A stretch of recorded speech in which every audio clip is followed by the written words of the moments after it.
Já parou para pensar do que é feito o café? O que é a cafeína, essa substância que vicia tanto e que às vezes nos torna tão dependentes dela? Ou ainda, o que é um hidrocarboneto aromático e alifático presente em vários produtos comuns, né, no nosso dia a dia? Bom, não precisa nem ir muito longe, né? O que é o álcool gel, do que é feito e qual é a sua efetividade nesse momento assim de tanta precaução e previdência para com a saúde? Bom, se tem uma parte da química que trabalha com tudo isso e vai nos dar um apoio muito grande teórico para a gente entender, essa parte se chama química orgânica. Eu vou te convidar para, a partir de agora, estudar comigo esse grande universo da química chamado de química orgânica. Então, vamos lá! Observa que a gente preza muito pelo cuidado, pela precaução, pela segurança de todos aqui no núcleo, né? Você viu direitinho. Eu acho que eu acabei arrancando uma vértebra do boneco aqui. Eita!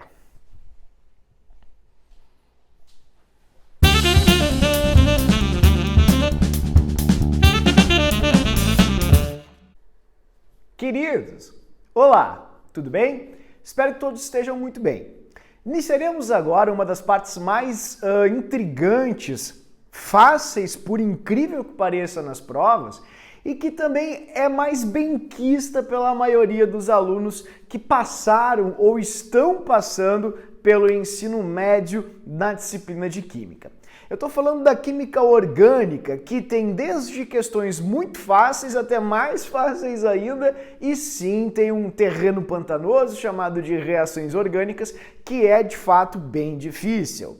No ensino médio, a química orgânica é trabalhada de uma maneira muito memorativa e também bastante básica, propedêutica, porque o intuito de um professor e dos pré-requisitos do ensino médio é preparar o aluno para que ele tenha noção do alicerce da orgânica, o que é uma nomenclatura orgânica básica, como os carbonos acabam se encadeando uns com os outros, o que é o componente do petróleo, do que ele é feito, quais são os seus principais constituintes. Então, a química orgânica ela abrange a grande maioria das substâncias que existem na natureza e, portanto, a sua linguagem é muito importante. E engana-se quem pensa que por ser tão vasta, por englobar a grande maioria das substâncias que se encontram na natureza, ela é complexa. Muito pelo contrário, ela tem sempre uma base, ou seja, um padrão que é bem comum e bem reprodutivo, ou seja, você usa a mesma técnica que você empregou para um grupo para todos os outros com pequenas diferenças. Então, a instrumentalização, ou seja, a reprodução das técnicas na orgânica é algo que vai lhe satisfazer muito bem, eu tenho absoluta certeza.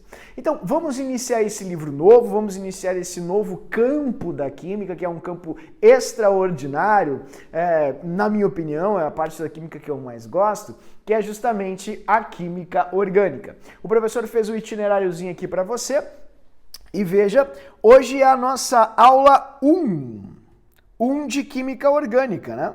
Vou colocar aqui e 15, evidentemente, do nosso curso como um todo. Então, vou colocar aqui a primeira da química orgânica e 15 porque é a 15ª aula, 15ª semana do nosso curso como um todo.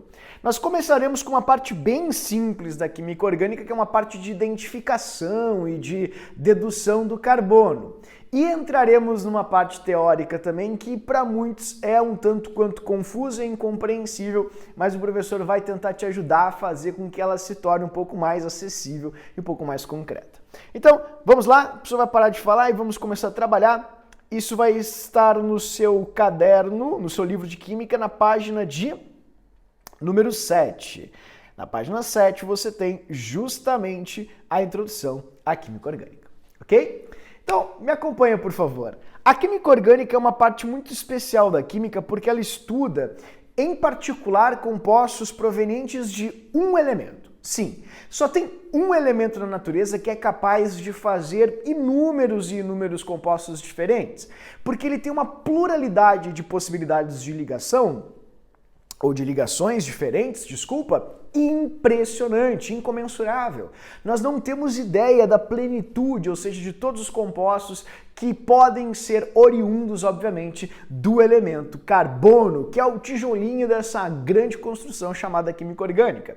Então, a química orgânica é a parte da química destinada ao estudo da grandíssima maioria dos compostos de carbono. E eu falo grande maioria dos compostos de carbono por um motivo muito especial, porque como você recém viu aqui na química inorgânica, o carbono também pode aparecer por lá, né? Você teve carbono, por exemplo, em ácido carbônico, gás carbônico, monóxido de carbono, e, no entanto, eles eram tidos como compostos inorgânicos. Ora, como é que eu vou fazer a diferenciação? Não se preocupa. O primeiro grande dilema que o aluno, quando estuda orgânica, tem é, então vai ter questão classificando orgânico e inorgânico? Não existe isso, fica tranquilo. E eu vou explicar por que não existe, tá? A química orgânica, ela veio, a sua origem é de muito mais filosófica e ideológica, efetivamente, do que científica. Acreditavam que existia dentro dos seres vivos uma força estranha, uma força etérea, né, do éter, do universo, do místico, inexplicável, que era capaz de formar substâncias que só haviam em organismos vivos. Então, só havia certas substâncias em organismos vivos e outras substâncias em organismos inanimados. Só que um alemão conseguiu pôr abaixo essa percepção quando ele conseguiu, a partir de um sal inorgânico, um salzinho de amônio, de cianato de amônio, transformar este sal, né, em ureia, que é uma substância orgânica que está presente na urina de todos os mamíferos. Esse alemão, cujo nome era Wöhler, pôs abaixo essa teoria de que seres vivos obtinham certas substâncias, seres inanimados outras substâncias, que era tida como teoria da força vital. No entanto, essa teoria ela tem um quê muito didático, muito pedagógico, didático no sentido de nos fazer entender e pedagógico no sentido de organizar melhor a química orgânica. A química como um todo, perdão. Por quê? Porque os compostos da química orgânica possuem propriedades características a este grupo e os compostos da química inorgânica a este outro grupo. Então, a categorização em orgânico e não orgânico, ou seja, inorgânico, ela é didática, ela é pedagógica, mesmo que na sua essência não tenha a ver com o éter do universo, com algo místico, ou a entidade divina na qual você acredita, ela é muito produtiva, ela é muito producente, ela é muito útil para nós podermos entender melhor os padrões e as características das substâncias na química. Portanto, se perpetuou essa ideia de orgânico e inorgânico. Eles mantiveram essa pecha, esse título de orgânico e inorgânico, mas agora com uma outra definição. A química orgânica passou a estudar um elemento em particular que está em todos os compostos orgânicos. Não existe composto orgânico sem ele. Esse elemento é o carbono. Por isso, a química orgânica passou a ser o estudo dos compostos provenientes de carbono. Não todos, mas na sua grande maioria. E repito, não se preocupem em distinguir qual é orgânico, qual é inorgânico, porque não tem nem comparação, pessoal. Inorgânico são só os carbonatos, ácido carbônico, dióxido de carbono, monóxido de carbono e alguns carbetos, que são compostos iônicos com carbono, e deu. O resto é tudo orgânico. E, de novo, não existem questões que vão fazer essa distinção. Marque abaixo quais os compostos são inorgânicos e quais são orgânicos, porque isso não é relevante para cobrança, para avaliação. O que é interessante é usar esta distinção de características de compostos orgânicos para entender o padrão que existe nestas moléculas orgânicas. Então você vai perceber que as moléculas orgânicas elas são bem características. Primeiro, por ter muitos e muitos átomos nas suas ligações, moléculas gigantescas, e por sempre ter um contexto bem assim fisiológico em relação ao seu organismo, evidentemente, metabólico, um contexto mais vivo, que é o contexto da química orgânica. Tudo bem? Bom, a química orgânica também tem alguns outros indícios, algumas outras constatações super fáceis para identificá-la. E uma delas se chama elementos organógenos. Se na química inorgânica você tinha muito metal, você tinha muito metal e a mistura ela era desenfreada, a todo momento você via os mais diversos metais ligados nos mais impensáveis a metais, na orgânica não é assim. E olha que contraditório, que paradoxal. A maior parte da natureza é formada por compostos orgânicos. E os compostos orgânicos são formados por pouquíssimos elementos. Óbvio que o elemento protagonista da orgânica, o principal, sem sombra de dúvidas, é o carbono. Você não pode esquecer que ele é o principal. Mas existem outros coadjuvantes, existem outros elementos que sempre acompanham o carbono nessa jornada. São eles, os Chomsky: hidrogênio, oxigênio, nitrogênio, halogênios, o X corresponde a halogênios, enxofre e fósforo.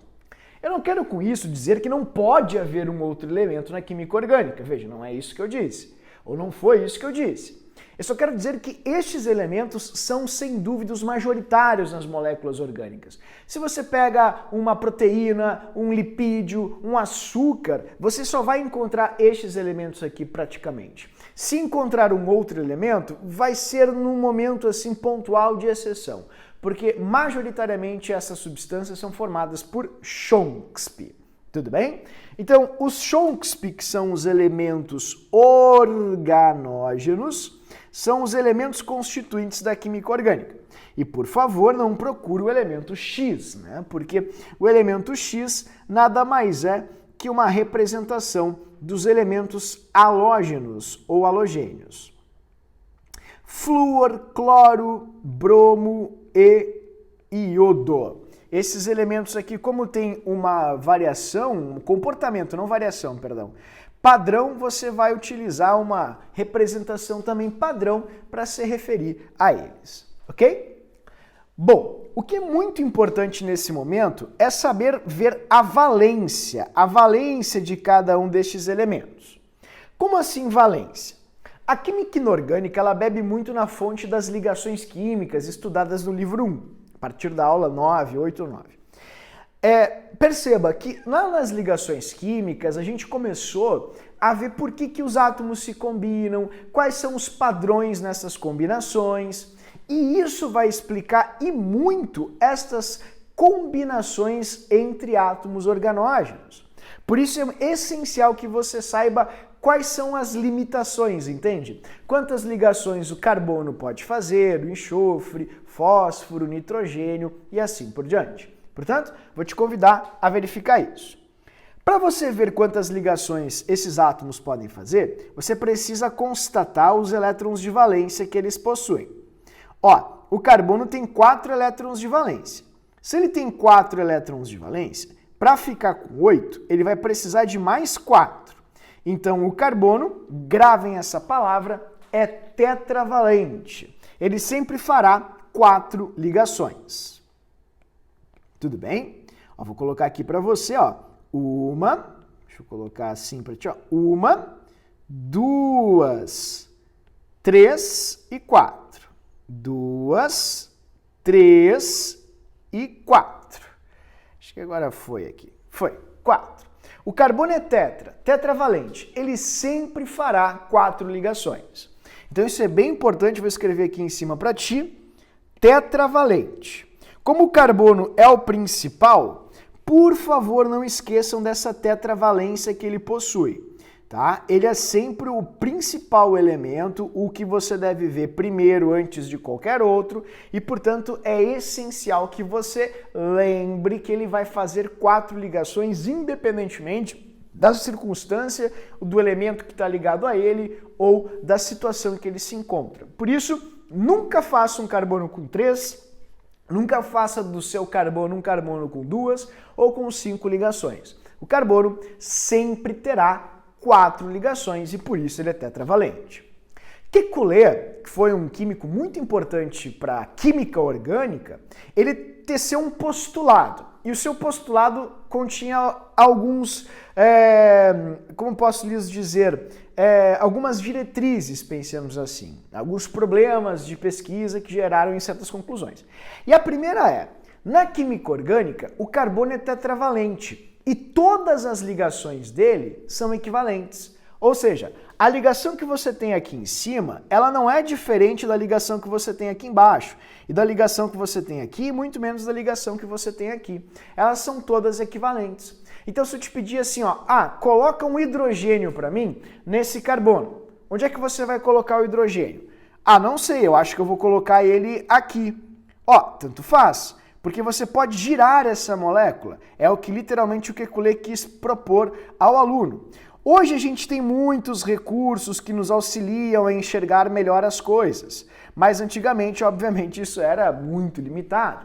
Então, a ideia de que todas as ligações são equivalentes é para que você consiga perceber que quando o carbono constitui ou faz as suas 4 ligações, esse carbono de 4 ligações, evidentemente, é um carbono que pode ser girado, ter liberdade, graus de liberdade, você pode enxergá-lo em vários ambientes e espaços possíveis. Por exemplo, vamos dar uma olhadinha aqui, deixa eu colocar aqui, ali, tá ali o nosso carbono com 4 ligações. Querido, eu posso girar, tá vendo? Eu tô girando a molécula. Eu tô mexendo. Mas eu quero ver esse aqui, professor. Calma, mas a ligação é equivalente a essa daqui, tá vendo? Com o hidrogênio. Olha ali que coisa maravilhosa. Então, o nosso carbono, ele tem as suas 4 ligações equivalentes. Todas elas valem a mesma coisa. É isso que o Kekulé quis dizer para você. Tá? Então esse é o nosso primeiro postulado, obviamente, de Kekulé. Lembrando que os postulados você encontra aqui no livro. Deixa eu colocar aqui para você, achei. Tá aqui embaixo, na página 7. Tá vendo? Tá aqui na página 7. Então, o carbono, ele tem tetravalência, sempre vai ligar com 4 ligações, nunca pode ter 3 ou 5, repito. O carbono sempre vai ter ligações equivalentes, então se as ligações forem todas iguais, como você viu ali, tipo um tracinho, a gente chama de ligações simples, lá das ligações químicas, lembra? Já vou resgatar isso contigo. Todas elas são equivalentes, uma não tem mais energia que a outra, por exemplo. Não, são todas equivalentes. E os carbonos têm uma característica que nenhum outro elemento tem, e por isso que eles ganham uma química só para eles. Eles têm uma capacidade extraordinária de se ligar com outros átomos de carbono e formar uma coisa chamada de cadeias carbônicas. Sim, quer ver? Vou tentar me fazer entender. Você não consegue fazer o que eu vou mostrar para você agora com outros elementos. Dá uma olhadinha aqui. Só o carbono faz isso. Olha ali, olha quanto carbono tem ligado. Só o carbono faz isso. E aí você pode colocar aqui mais carbonos para cima, mais carbonos para baixo. É tipo, química orgânica tem tudo a ver com desenho, tá, pessoal? Então, se você gosta de se entreter, você gosta de se colorir, química orgânica é a química que você vai ter mais afeição, vai ter mais proximidade, vai ter uma relação mais íntima. Então, olha quanto carbono que você tem aqui. Professor, mas esses carbonos não têm lá as suas 4 ligações, ele precisa ter as 4. Calma, já vou te explicar isso, né? Deixa eu colocar aqui, Pronto, Ali, pronto, são com hidrogênios. Então, eu só removi os hidrogênios para ficar um pouquinho mais clean, para você perceber isso. Mas observe que, deixa eu retomar aqui, o carbono ele se liga de forma muito estável com outros carbonos. E por que isso acontece? Há de se dizer que isso acontece por causa dos 4 elétrons de valência, porque o carbono está no meio termo, né? Ele tem 4 elétrons de valência, então para ficar como um gás nobre ele pode ganhar 4 elétrons ou doar 4 elétrons. Então esse jogo duplo que o carbono pode fazer lhe confere uma estabilidade incrível. E de novo, pessoal, isso se percebe na natureza, porque é indiscutível. A grandíssima maioria das substâncias da natureza são formadas por carbono, como você vai ouvir muito falar durante todo esse livro que você tem pela frente de Química Orgânica. Tudo bem? Então, tá aí, capacidades que o carbono possui. Né? Não precisa decorar os postulados, isso vai ficar implícito, tácito, durante o decorrer agora das nossas aulinhas. Bom, o carbono então faz 4 ligações. Quantas ligações o hidrogênio pode fazer? Ali está o elétron de valência dele. Como ele só tem um elétron de valência, não se esqueça, o hidrogênio só pode fazer uma ligação. Então, quando você tiver hidrogênio, por favor, jamais coloque hidrogênio no meio de carbonos, que é uma coisa muito comum. Às vezes os alunos, por causa das representações da química orgânica, acham que tem um hidrogênio no meio dos carbonos, porque está escrito assim. Calma, querido, às vezes é só uma forma de escrita. Na verdade, ele não está no meio dos carbonos porque ele não pode. Afinal, o hidrogênio só pode fazer uma ligação. Então, não esquece, porque essa é uma das mais importantes. Tá, e o oxigênio, professora? Para o oxigênio ficar com 8, ele precisa de 2. Então, não esqueça, o oxigênio sempre vai ser bivalente. Ou seja, ele sempre vai fazer duas ligações.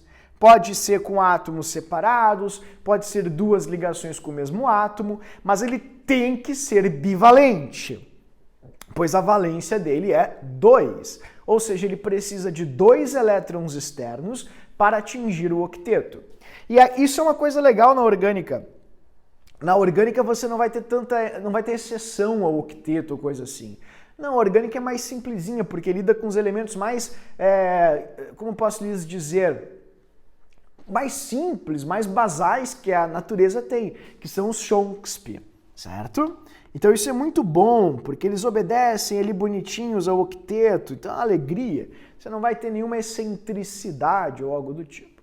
X, halogênios, todos com 7, portanto eles são monovalentes. Lembrando que os halogênios possuem 7 porque eles estão na família 17. Logo, eles precisam apenas de um elétron para atingirem 8. O enxofre, que está na 16, tem 6. Portanto, para ficar com 8, ele vai precisar apenas de 2. Logo, não esqueçam que o enxofre, assim como o oxigênio, é bivalente. Você nunca vai encontrar o enxofre com 1, com 3 ou com 4. Não! Aqui na orgânica, enxofre sempre vai ter duas ligações. E o fósforo, professor? Mesma coisa. O fósforo, eu acho que eu pulei o nitrogênio, né? Isso, pulei o nitrogênio. Deixa eu colocar aqui mais para o ladinho, daí eu consigo colocar um nitrogênio para você. Ó, hidrogênio, oxigênio, colocar o enxofre aqui mais para o ladinho. Pronto, pronto. E aqui os halogênios, deu. Vamos colocar um nitrogênio então ali para você. Veja, o professor esqueceu de colocar o nitrogênio, mas não há de ser nada, né? É bem simples de resolver esse pequeno probleminha. O nitrogênio é um elemento que se encontra na família 15, portanto, ele tem 5 elétrons, como você está vendo. Para ficar com 8, queridos, só ligando com 3. Então isso é legal, o enxofre ele sempre vai ser trivalente, sempre trivalente. Onde você enxergar o enxofre, ele vai estar se ligando desse modo, assim, com 3 outros elementos. Pessoal, por favor, não confundam, tá? Essas ligações não estão sendo feitas entre esses átomos. Deixa eu separá-los bem aqui para você não ter nenhuma dúvida na hora de fazer a sua interpretação, tá bom? Ó, deixa eu tirar aqui o oxigênio mais pro ladinho, o hidrogênio também, deixa eles bem separadinhos para você não achar que eles estão se ligando entre si. Não é verdade, não é isso que está acontecendo. Só estou mostrando para você a valência de cada um destes organógenos. E o fósforo, por se tratar de um elemento da família 15, assim como o nitrogênio, ele também vai ter 3 elétrons, vai ser trivalente, desculpa, vai precisar de 3 elétrons para poder fechar o seu octeto. Então vou colocar aqui, prontinho, trivalente, como você bem está vendo aqui, esse é o fósforo. Então, pessoal, não pode se esquecer das valências dos elementos organógenos. Isso é uma coisa essencial. Tem que saber, não adianta. Você precisa saber e cuidar o tempo todo, porque em seguida nós vamos começar a montar as moléculas. Logo, se você montar uma molécula e errar o número de ligações que os organógenos fazem, tá tudo errado, já pode abdicar de uma questão fácil. Tudo bem?